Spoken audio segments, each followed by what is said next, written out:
बताओ पुत्री, कौन है वो?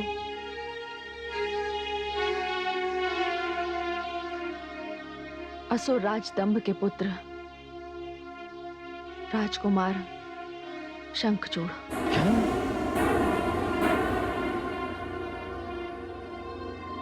हाँ पिताश्री।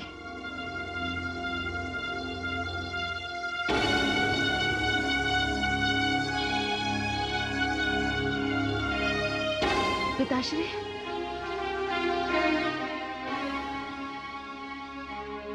माताश्री, मैं जानती थी, इसी की आशंका थी, किंतु राजकुमार शंखचूड़,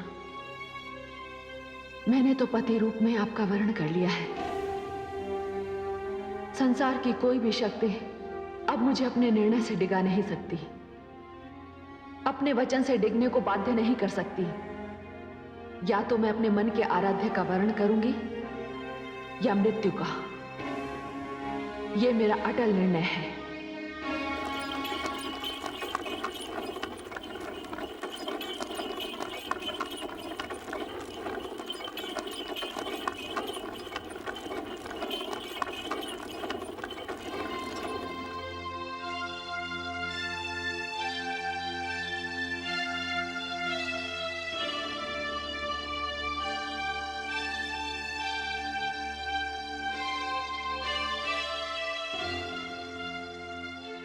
आइए दानवराज, आइए। प्रणाम कुलगुरु। आयुष्मान भव। कहिए, असमय आने का कैसे कष्ट किया? हे असुर कुलगुरु, मैं आपसे कुछ परामर्श करने आया हूं। कहिए दानवराज। हे गुरुदेव, राजकुमार शंखचूड़ अपनी तपस्या समाप्त कर कल राजधानी लौट रहे हैं। आप तो जानते हैं, तब के लिए जाते समय राजकुमार शंखचूड़ को मैं युवराज के पद पर बिठाना चाहता था, किंतु उन्होंने अस्वीकार कर दिया था। दानवराज, राजकुमार शंखचूड़ ने युवराज पद अस्वीकार करके समस्त दानव जाति पर उपकार किया। अब अवसर आ गया है कि आप उन्हें युवराज पद पर नहीं, उन्हें अपने स्थान पर, अपने सिंहासन पर बैठाइए। कितनी सुंदर बात कही है गुरुदेव आपने। मैं भी यही परामर्श करने आया था। दानवराज, आप मेरे कहने का अर्थ ही नहीं समझे। गुरुदेव? हाँ दानवराज, राजकुमार शंखचूड़ को दानवों का राजा घोषित करने के लिए मेरे पास दो कारण हैं।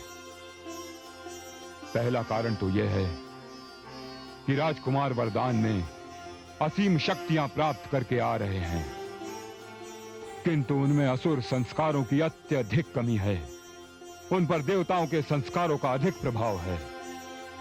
मेरा दूसरा कारण यह है कि जब आप राजकुमार को सिंहासन पर बैठाएंगे तो नियम अनुसार उन्हें सिंहासन छूकर प्रतिज्ञा करनी पड़ेगी। वो प्रतिज्ञा जो आपने अपने पिता से की थी, किंतु उसे पूरा नहीं किया। गुरुदेव, मैं आपका तात्पर्य समझ गया। उस प्रकार प्रतिज्ञा करने से राजकुमार शंखचूड़ वचनबद्ध हो जाएंगे और वे दानवों को वो सब कुछ दे पाएंगे जो मैं उन्हें नहीं दे सका। हे गुरुदेव, कल राजकुमार शंखचूड़ के राजसभा में आते ही मैं उनके दानव राज होने की घोषणा कर दूंगा। गुरुदेव, मुझे आज्ञा दीजिए, मैं चलता हूं। प्रणाम गुरुदेव। यशस्वी भव।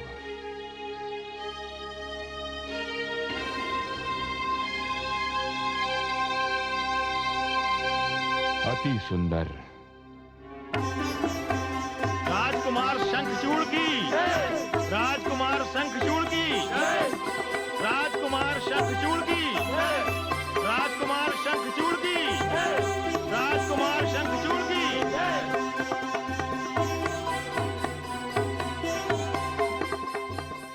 कीर्तिमान भवपुत्र,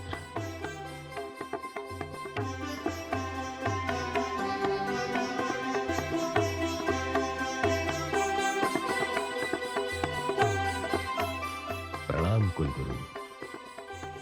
यशस्वी भव।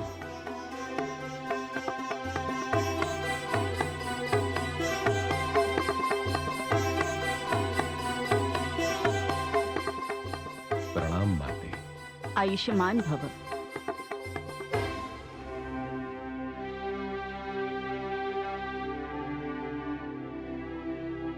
दानव लोक के सभासदों, कुलगुरु श्री शुक्राचार्य की अनुमति से आज मैं आप लोगों के सामने एक घोषणा करना चाहता हूं।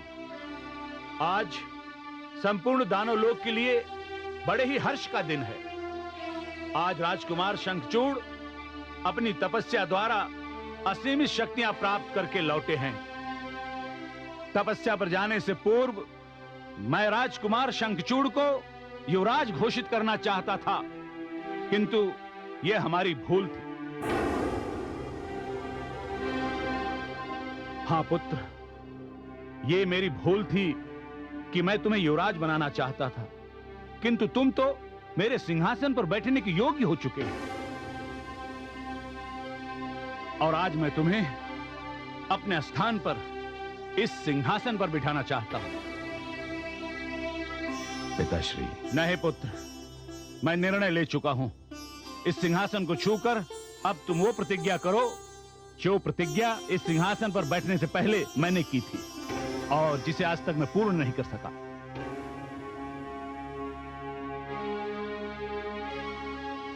पिताश्री,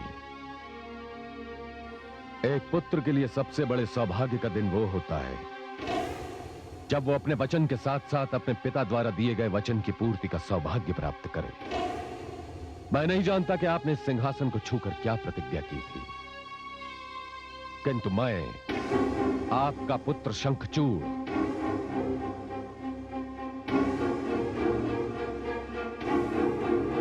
इस सिंहासन को छूकर आपको यह वचन देता हूं कि आपके द्वारा दिए गए आदेश का पालन करूंगा। आदेश दीजिए पिताश्री। तो सुनो पुत्र, मैंने इस सिंहासन को छूकर तुम्हारे पितामह अर्थात अपने पिताश्री को वचन दिया था कि मैं दानव लोक की सीमाओं की वृद्धि करूंगा। मैं समस्त मानव लोक और देवलोक पर अपना अधिकार स्थापित करूंगा। ये कैसी प्रतिज्ञा है पिताश्री? ये कैसा वचन है? क्या सिंहासन प्राप्ति का अर्थ केवल सीमाओं का विस्तार है? क्या सिंहासन प्राप्ति का अर्थ केवल दास प्रथा की वृद्धि करना ही है?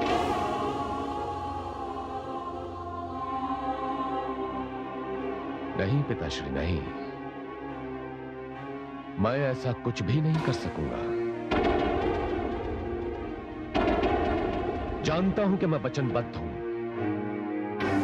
किंतु वचन देने के बाद उसका पालन न करने का जो दंड होता है वो मैं स्वयं को दूंगा,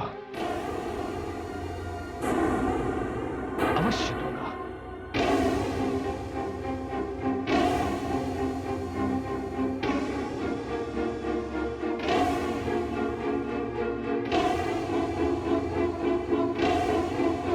गुरुदेव, गुरुदेव ये क्या?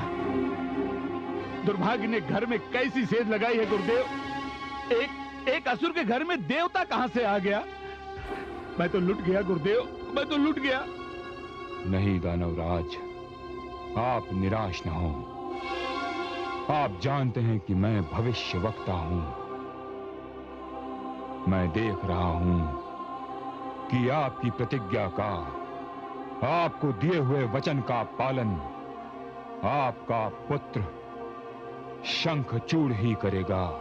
गुरुदेव। हाँ दानवराज, बस ये समझिए कि ये असुर कुलगुरु शुक्राचार्य का वचन है। महाराज, अब क्या होगा? ये क्या अनर्थ हो गया? महारानी, मैं ये अनर्थ कैसे होने दे सकता हूं? एक देव कन्या को एक असुर के हाथों कैसे सौंप सकता हूं? वो तो सब ठीक है महाराज, किंतु आप अचानक वहां से चले क्यों आए? आपको अपनी पुत्री को समझाना चाहिए था। आप सत्य कह रही हैं। वो सब अकस्मात सुनकर मेरी समझ में ये नहीं आया कि क्या कहूं और क्या करूं। आप तो जानती हैं मैं तुलसी से कितना स्नेह करता हूं। स्नेह के साथ साथ मैं उसका कितना सम्मान करता हूं। कदाचित उसका विरोध करने के लिए मैं अपने अंदर थोड़ा साहस जुटाना चाहता था। महारानी, चलिए हम अपने पुत्री को समझाते हैं और ये अनर्थ होने से बचाते हैं। चलिए महाराज। चलिए।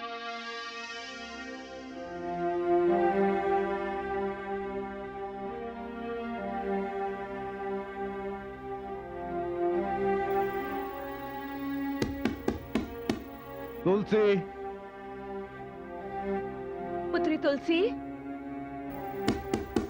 तुलसी, पुत्री तुलसी। हैं?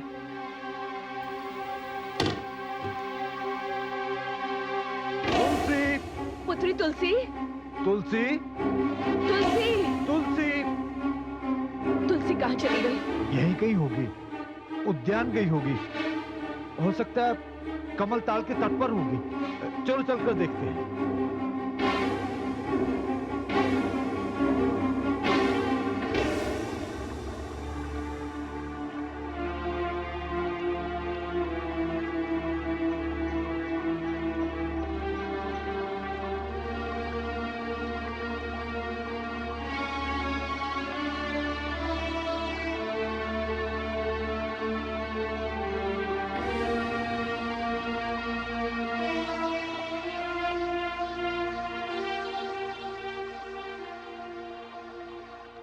हे नर्मदे, मैं वचनबद्ध हूं, किंतु मेरे पिताश्री अपनी इच्छा से मेरा विवाह राजकुमार शंखचूड़ से नहीं करेंगे। उधर शंखचूड़ भी इतने स्वाभिमानी हैं कि मेरे पिताश्री की ओर से विवाह का प्रस्ताव गए बिना वो मुझसे विवाह नहीं करेंगे। और इस प्रकार ब्रह्मा जी को दिया गया मेरा वचन व्यर्थ जाएगा। इसलिए मैं ये निर्णय लेके आई हूं कि मैं जल समाधि ले लूं। मेरे पास इसके अतिरिक्त और कोई मार्ग नहीं है। एक मार्ग। प्रणाम है आदि प्रजापति। सौभाग्यवती भव। हे आदि प्रजापति, आप सत्य जानते हैं, इसीलिए मेरा उपहास कर रहे हैं? नहीं, मैं सत्य जानता हूं, इसीलिए आशीष दे रहा हूं। तुलसी, तुम्हें जीवित रहना है और शंखचूड़ की पत्नी बनना है। किंतु हे आदि प्रजापति। तुलसी, ये तो मैं तुम्हारे भाग्य में लिख चुका हूं। इस समय यदि तुम नर्मदा में कूद भी पड़ोगी तो भी नर्मदा तुम्हें स्वीकार नहीं करेगी। हे आदि प्रजापति, तो आप ही बताइए मैं क्या करूं? तुलसी, यहां से उत्तर दिशा की ओर थोड़ी दूर जाओ। इसी नदी के तट पर एक और युवक खड़ा है जो वचन की उलझन में पड़ा हुआ है और इसीलिए वो वहां जल समाधि लेने आया है। जाकर उसे रोको। यदि उसे रोक लोगी तो तुम्हारा वचन पूर्ण होगा। और उस युवक से कहना कि वचन देने के पश्चात सोचना महापाप है। तुलसी, जाओ और जाकर शंखचूड़ को इस पाप से बचा लो। तो क्या राजकुमार शंखचूड़? हां, वे भी धर्म संकट में पड़े हैं। तुलसी, गंधर्व विवाह की परंपरा ऐसी ही समस्या के निदान स्वरूप बनाई गई है। जाओ तुलसी, शुभ से शीघ्र। मेरा आशीर्वाद तुम्हारे साथ है। प्रणाम है आदि प्रजापति। आयुष्मती भव।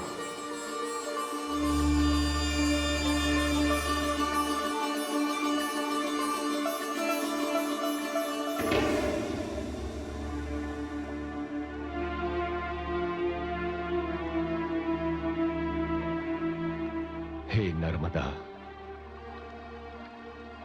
माते, आप भली भांति जानती हैं कि मैं विचारों की दो राह पर खड़ा हूं। मैं जानता हूं मैं असुर हूं, किंतु न जाने क्यों मैं अन्य असुरों की भांति उद्दंड नहीं बनना चाहता। परंतु इसी काल में मेरे हृदय में एक दूसरी भावना भी जन्म लेती है कि असुर होने के नाते मुझे असुर नीतियों का ही पालन करना चाहिए। पिता को वचन देकर मैं भाग आया। संसार में उससे बड़ा पापी और कोई नहीं होता जो वचन देने के पश्चात अपने वचन का पालन न करे। इसलिए हे माते नर्मदा, मुझे अपने चरणों में स्थान दे दीजिए, क्योंकि वचन भंग का प्रायश्चित जल समाधि के अतिरिक्त तब और कुछ हो ही नहीं सकता। ठहरिए। नहीं राजकुमार,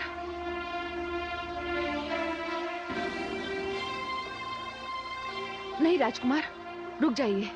नहीं राजकुमारी तुलसी, आप लौट जाइए, अब बहुत विलंब हो चुका है। नहीं राजकुमार शंखचूड़, कुछ भी विलंब नहीं हुआ, मैं समय पर पहुंच गई। कदाचित आप नहीं जानते, मैं आपको मन, वचन और कर्म से अपना पति मान चुकी हूं। हमारा विवाह नहीं हुआ तो क्या हुआ? जो संकल्प आपने किया, मुझे भी उसमें अपना सहभागी बना लीजिए।